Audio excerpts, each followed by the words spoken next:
I think one thing I so appreciate here in C4SO is there's a great breadth of us in our Anglican traditions, but there's always been a huge acceptance of the different methods and the different models, and even the different styles of churches that we're going to end up planting in our context. I think if you feel called to plant a church, then I would absolutely, and already have to some of my friends, recommend partnering with the C4SO guys.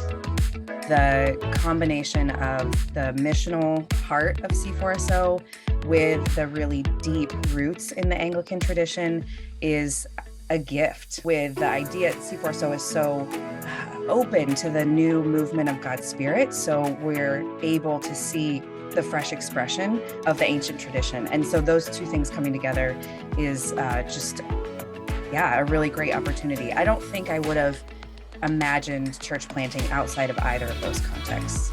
We've had a really special time sitting down with people and getting to know them and getting to hear their stories and their backgrounds. And it's just opened up a whole new world of connecting with people. It's become a really natural way to talk about Jesus with friends who weren't believers, because they say, what's new in your world? And we say, we're planting a church, right? And it's this unforced way of bringing things up.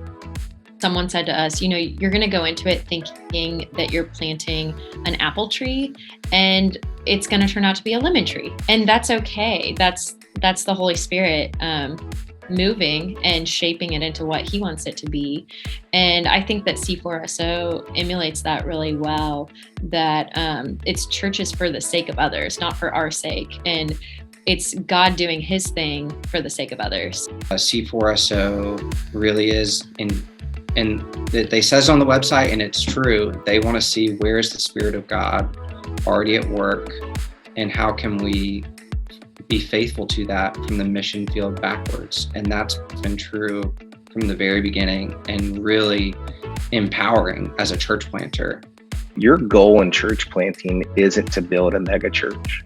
Your goal isn't to build a cool, hip or trendy church, if you will. And it's definitely not to build a perfect church. I think that the primary goal is to align with what the Spirit is doing, to trust that God has called you as you are, not to be somebody else, but to be who he's created you to be, and to plant the church he's called you to plant.